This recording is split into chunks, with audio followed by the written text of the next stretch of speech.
we can share the recording progress. We can share that afterwards if people need. But this will be recorded, so. Yeah, normally we post that on the PittNUG website, so this will be recorded. So if anybody wasn't able to attend, you want to reference it again, you certainly can. But like Emily said, thank you for joining.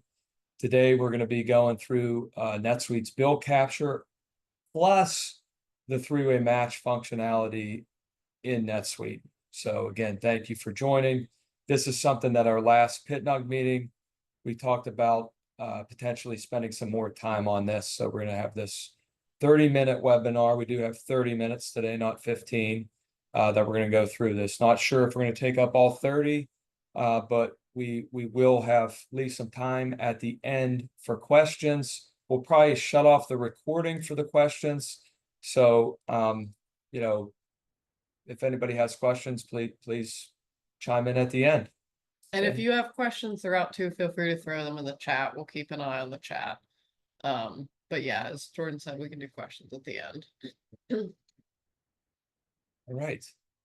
So today it's going to be myself, Jordan, and Emily presenting. So I guess I'll say a little bit about myself. I've been working with NetSuite for around 8 years now. Predominantly in implementation, but I have been an end user of the system in a controller role. So really happy to speak with you guys today. And then, yes, I'm Emily. I've been working with NetSuite for five-ish years now, I think. So Jordan and I have worked on a lot of implementations together, and we're excited to talk through a lot of this stuff with you guys today.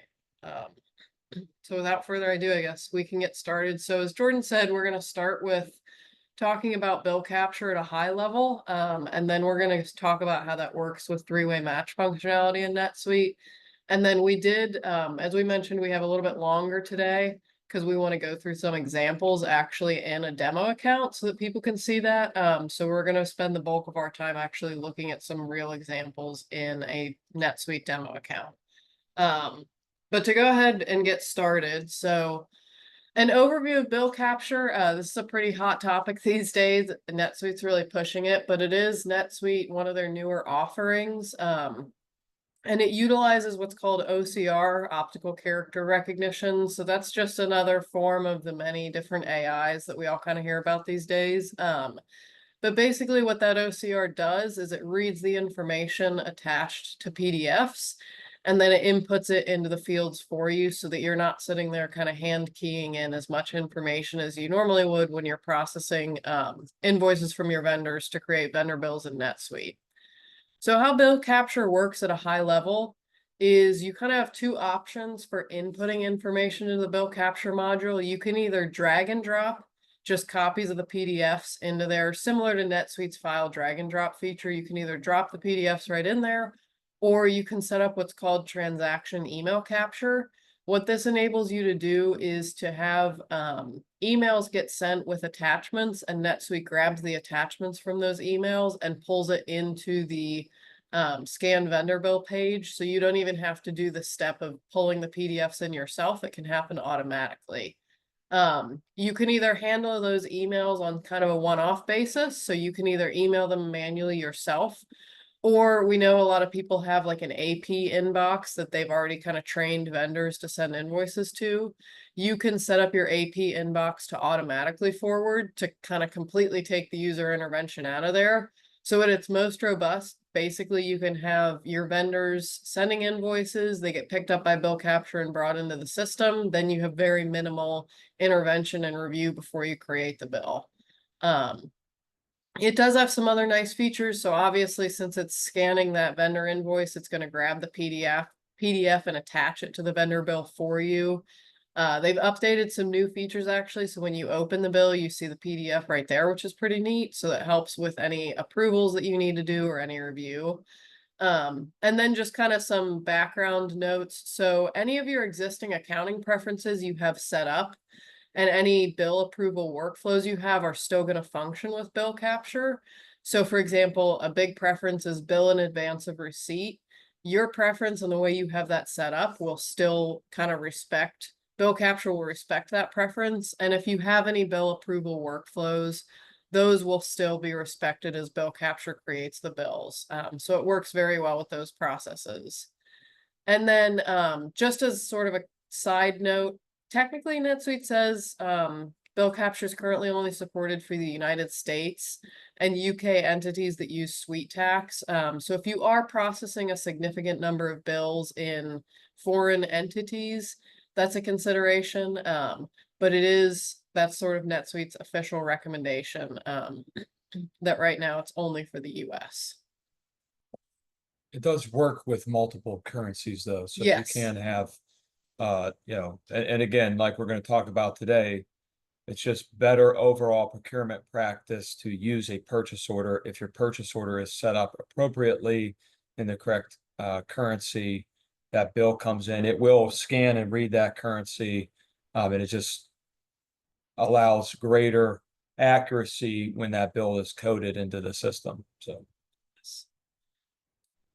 All right, so like Emily talked about, because bill capture is embedded in NetSuite, we can take advantage of the native workflows available within NetSuite. So generally, when you subscribe to NetSuite, depending on the type of account you have, there is a embedded three-way match workflow. Okay. Overall, the three-way match process, I'm sure you're all familiar with it. But again, it just helps ensure controls around the procurement process. So we want to confirm, what has been ordered has been received, and that is what is being billed. And we want to match the rate and quantity. So again, overall, trying to prevent the payments for, items that you have not yet received. And again, the three-way match workflow, it is a workflow that runs on the bill. So for instances where you have a vendor prepayment, things like that, you can still utilize a vendor prepayment, but then obviously you have to bill the purchase order and apply the prepayment, and then three-way match could work on the bill once you bill the purchase order. So different ways to do that. Obviously, different process areas would need to be discussed, but overall, it is a workflow on the bill, okay? One limitation of NetSuite three-way match out of the box is, obviously three-way match, big buzzword. You read that, get very excited. But if you read the documentation in NetSuite, you go all the way down to the bottom of the page, it does note that item receipts that have been partially received are not supported. And you're like, what? So with a very simple modification of the workflow, you can solve that. So it is supported with multiple bills, multiple receipts, because as we know, 9 times out of 10, that's a requirement for every business. We need to have multiple receipts, multiple billings against the PO. So they do list that as a limitation of the three-way match workflow, but it can easily be solved. So, and we'll go through an example of that today. Okay, so we're going to get right into the examples. We're going to do a demonstration. So prepared today, what we have is an example of a standalone vendor bill, so we don't have a PO. We have another example with no variances, so there's no variances, whether rate or quantity, between the PO and the bill. Then we have a quantity variance between what has been received and what is being billed. And then we also have a rate variance on the bill versus the purchase order.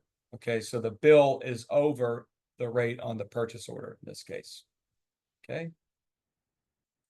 So we are going to have a time for questions, but like to hold questions until after the initial demo. And then we can, like I said, pause the recording and we'll get into questions.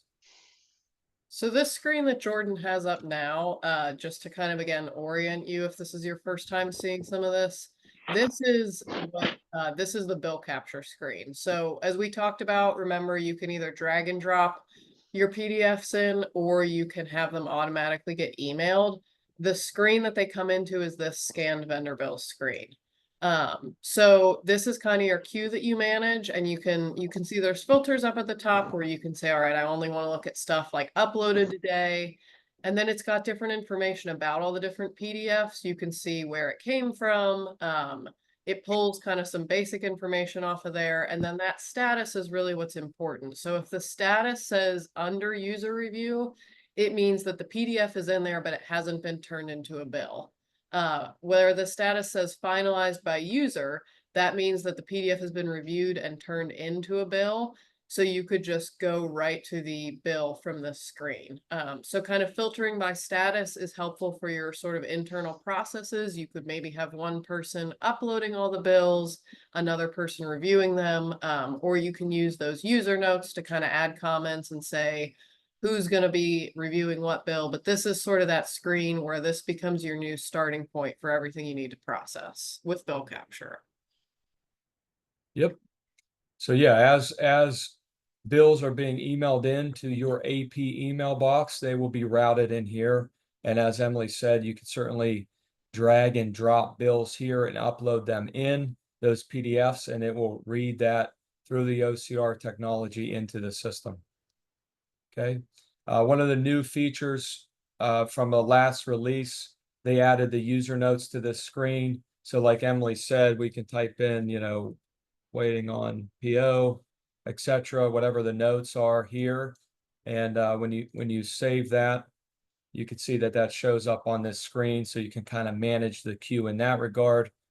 Select multiple things too, and delete and reload if you want to. So not a whole lot of customization, I would say, that you can do to this screen, but it is becoming more and more flexible. One additional thing that we like to note is this is a record. So once anything comes into the system, NetSuite has to keep track of it. Therefore, it needs a record. So we can report on these things kind of behind the scenes, so you can make safe searches and things like that off of these records, which is kind of cool. Okay. So getting into this, what I'm going to do first is review the standalone bill. So I've already dragged and dropped this into bill capture. Okay, so I'm going to do this one first. So I'm going to go in and I'm going to simply click review. Okay. So as Emily noted before, it pulls the PDF up on the left and the actual bill entry screen. So if you're familiar with NetSuite, this is the screen that you use to actually record a vendor bill within the system. So as you can see, it pre-queues up the information that it has scanned and is ready to record this vendor bill. Okay. One thing I wanted to note is kind of cool with the scanning functionality. When you click on a field, you can see that it highlights where it read that from. So again, this is AI, this is machine learning. So once you save a particular bill, it will take in your default classifications at which you save that bill, and it will remember that for next time.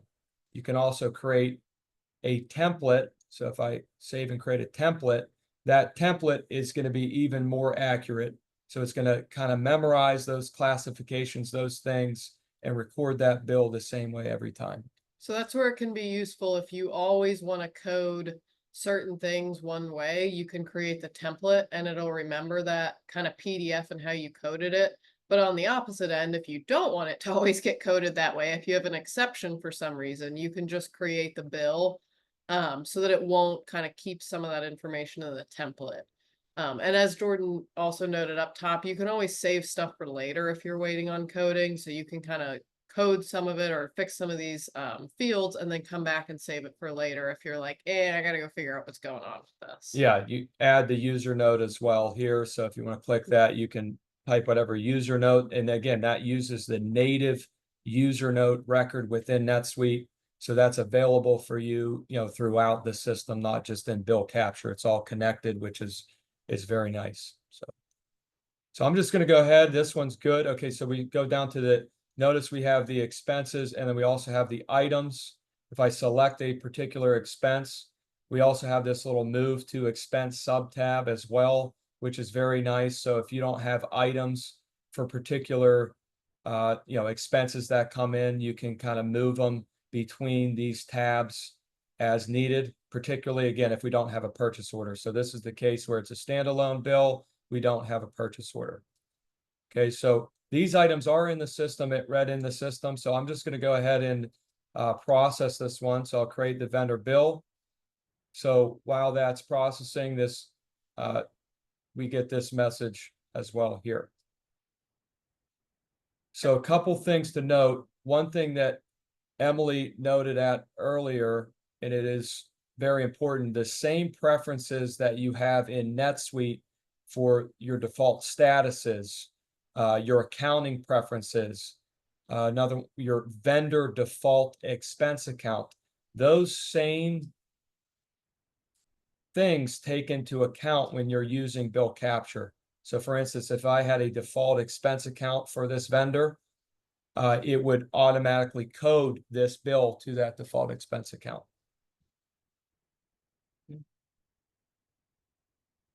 And as you can see, it's going to redirect us to the bill here. We will note this is a demo account and they're a little bit slower. Yep. So you have to bear with us as things load, but it does, even though we're in this slower demo account, it just took what, maybe 10 seconds there to redirect to this. And then you can see it's brought us to the bill here in actual NetSuite now that we've created that. Okay, so we see that the bill is in pending approval status. We have the bill exception, so we can look at the bill exception. It says no matching PO.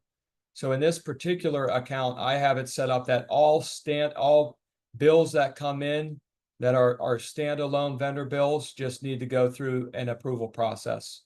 So again, with that approval process kicked into play, so then it's going to be routed to Emily for approval. So Emily will get an email and go in and approve it, much like other approval workflows that you're familiar with. Okay. Okay, so I'm going to go back to the scan vendor bill screen to go back to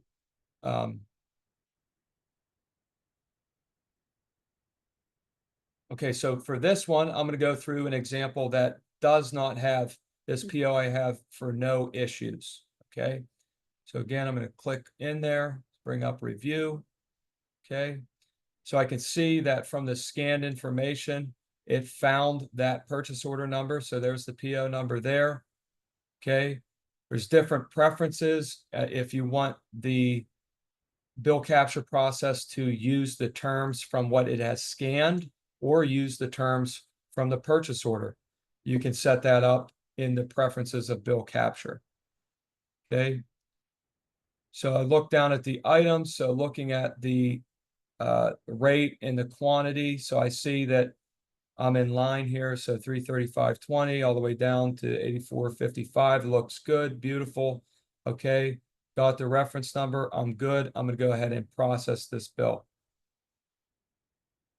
Okay, so again, I'm going to pre-queue up another one here. Okay, so that was an example again of a bill with no variances there. So, okay, so it's successfully created that. And again, it's going to redirect me to that account. So again, based on the three-way match workflow that I have set up, you can see that it created that bill and I have no approval status there. So it noted that there is no three-way match variances on this bill. Okay, so everything matched the purchase order. If you want more detail, you can reference the sub list for that.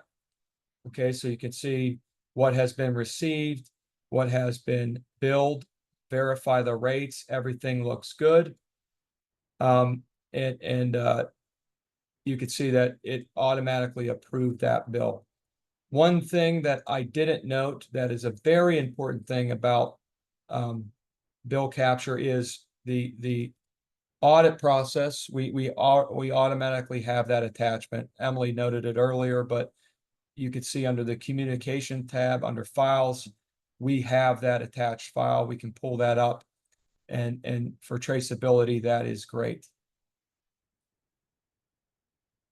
Okay. So let's get into some situations with some variances, okay? So first one I'm going to do is a rate variance, okay? So go ahead and click review. Okay, again, it's scanned in that PO number, great. We're dealing with items here. So as you can see, I wouldn't call it a full through match by any stretch on the bill capture when you're initially scanning the bill into the system, but you can see it's starting to give you some indications that there is an issue. Okay, so for this one, it's saying the amount does not match the PO. Okay, so I know, for purposes of this demonstration, I have changed the rate on that particular PO. So if I go drill into that PO, I could see that I changed the rate here to 334. I also changed the rate on this line from 125 to 124 to again show a variance. Okay, so you can see it's starting to alert you that there is an issue. That being said, I I would advise to think of this more as an AP processing the information once it's in the system. If the bill is pending approval, it's not necessarily posting to the GL at that point. It's pending approval. It's non-posting. Not until you post it is it posting to the GL. Approve it is it posting to the GL. So the main thing that we want to decide when we're processing a scanned, vendor bill is, do we have a purchase order or not? That's the main thing that we want to decide, because obviously in NetSuite, once we create a bill, you can't go back and apply that to a purchase order. You have to delete it and re-enter it at that point. So that's the main thing that we want to resolve. Okay, so I'm going to go ahead and process this one. One thing I also wanted to note, this is another very cool feature. When you click on the line, you can see all open purchase orders for that vendor. So if you have a vendor where, I know this is in native NetSuite, sometimes this was a problem. You could still do it, but it wasn't the most efficient thing. If you have a vendor that sends a bill with multiple different POs on it, it could cause an issue. This is a lot more efficient in doing that. So I'm gonna go ahead and save this, create bill. Okay, so for time's sake, that one's in there. Okay, we'll let that one go, and I'm gonna start processing the other one too. So I'm gonna go back to the scan vendor bill page. Okay, so I'm getting also, just want to note, I'm getting a warning here for duplicate reference number. You see that? So maybe a vendor emailed something in twice, something like that. You can just simply click and delete that. It's already in the system. Okay, so here's the quantity example. Okay, so I'm gonna review that one. So this one is simply a receipt issue. Okay, so I'm gonna get no alert at this stage of the game here. But I have it pre-queued up that there's going to be a receipt issue for this one. So if I look at that purchase order, yeah, we'll do that. I'll just go ahead and save it at this stage here.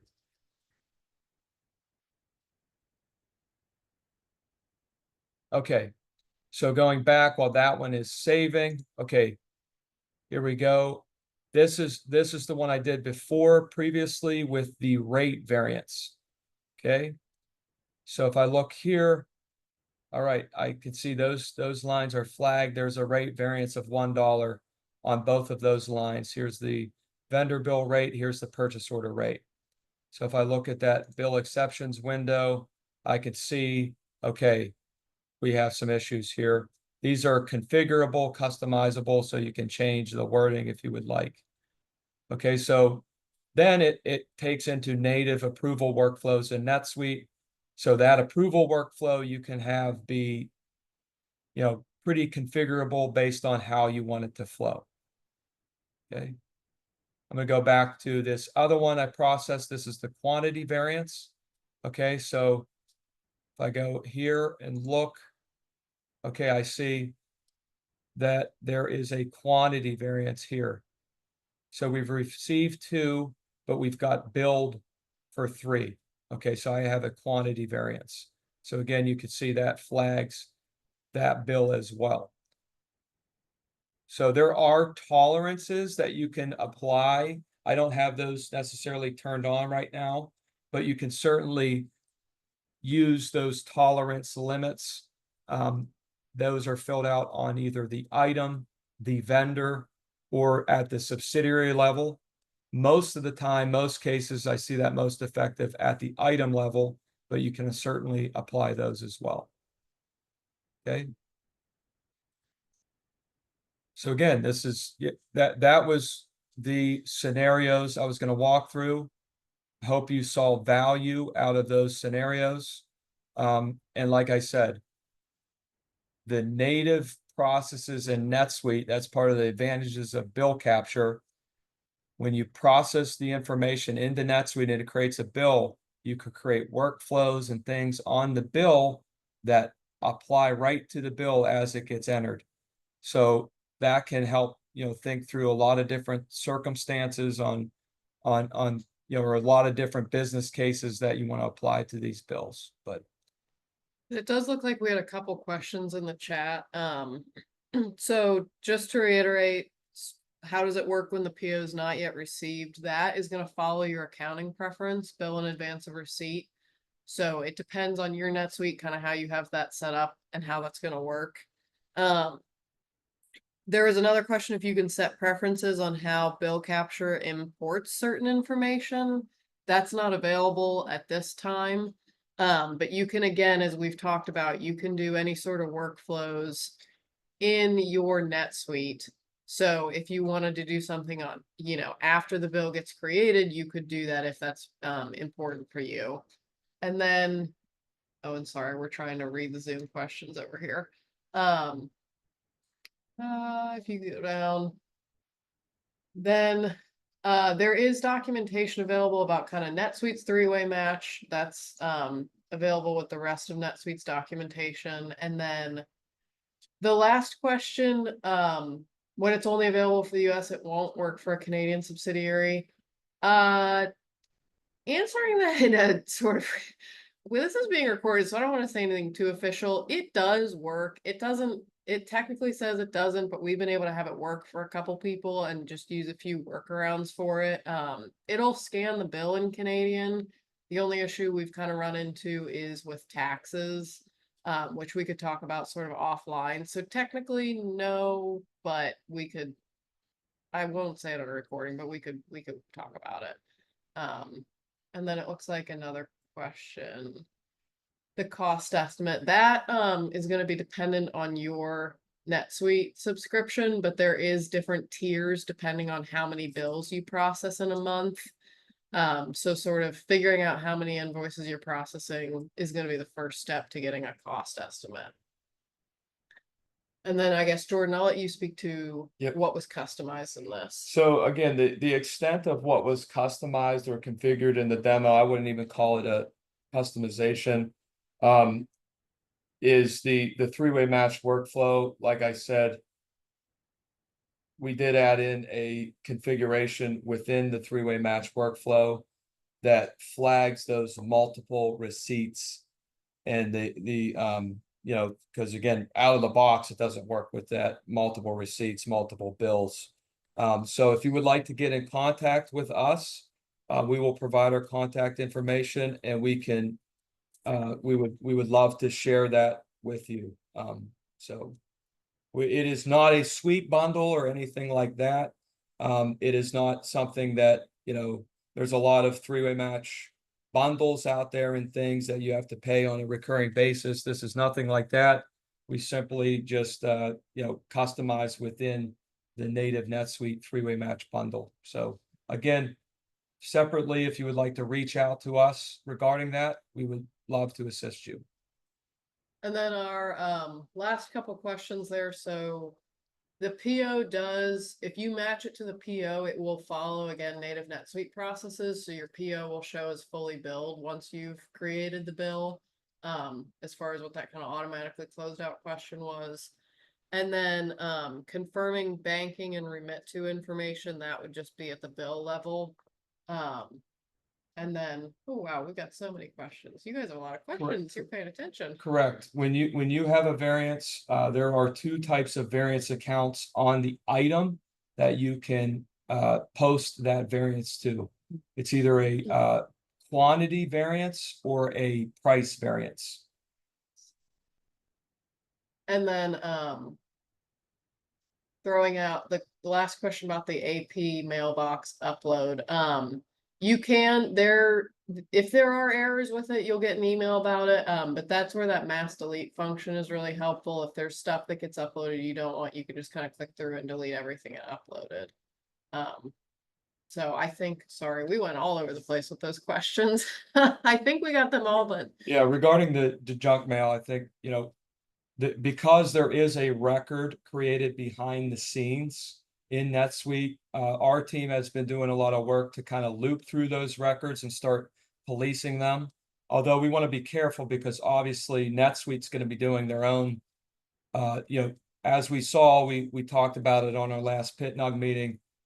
I think it's been 3 releases now. They continue to make enhancements and improvements. When we see NetSuite do that, that means they're very focused on, improving the capability around a particular module. So,